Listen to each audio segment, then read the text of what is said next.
आदिशक्ति मां भगवती की पूजा आराधना का महापर्व शारदीय नवरात्रि देश भर के घरों मंदिरों में 9 दिनों तक मां दुर्गा के 9 स्वरूपों की विधि विधान के साथ पूजा आराधना की जाती है।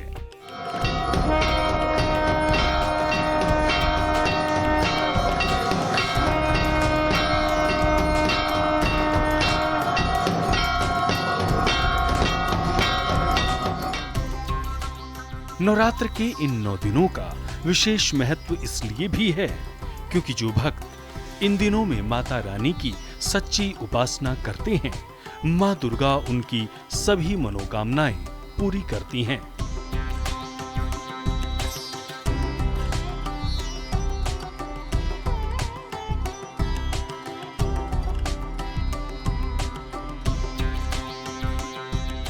इस बार शारदीय नवरात्रि 9 दिनों की बजाय 10 दिनों की है।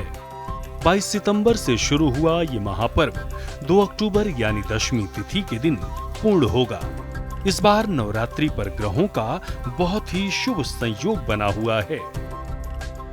नवरात्रि पर इस बार बुधादित्य राजयोग, भद्र राजयोग, धन योग, त्रिग्रह योग और गज केसरी राजयोग बन रहा है।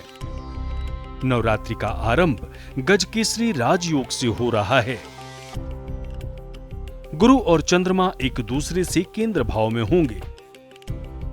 गुरु मिथुन राशि में और चंद्रमा कन्या राशि में गोचर करेंगे। मां दुर्गा का आगमन गज पर हो रहा है, जो बेहद दुर्लभ संयोग है।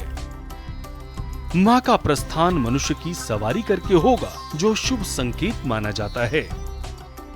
लोगों के बीच प्रेम बढ़ेगा और सुख शांति बनी रहेगी। कृषि में वृद्धि होगी, देश में धन समृद्धि में बढ़ोतरी देखने को मिलेगी। नवरात्र के पहले दिन साधक भक्ति भाव के साथ घट स्थापित करते हैं और मां का आवाहन करते हैं, व्रत रखते हैं। कहते हैं देवी सती के रूप में आत्मदाह करने के बाद देवी पार्वती ने पर्वतराज हिमालय की पुत्री के रूप में जन्म लिया। संस्कृत में शैल का अर्थ पर्वत होता है, जिसके कारण देवी को पर्वत की पुत्री यानी शैल पुत्री के नाम से जाना जाने लगा। कहा जाता है कि मां शैलपुत्री संपूर्ण सौभाग्य प्रदान करने वाली चंद्रमा देवी शैलपुत्री द्वारा शासित हैं। देवी शैलपुत्री का वाहन बैल है। मां को वृषारूढ़ा के नाम से भी जाना जाता है।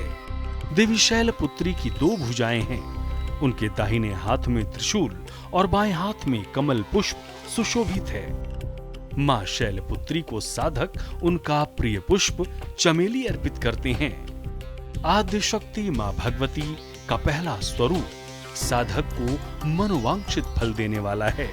देश भर के मंदिरों में लोग श्रद्धा भाव के साथ मां के दर्शन करने के लिए जाते हैं। मां बड़ी दयालु हैं।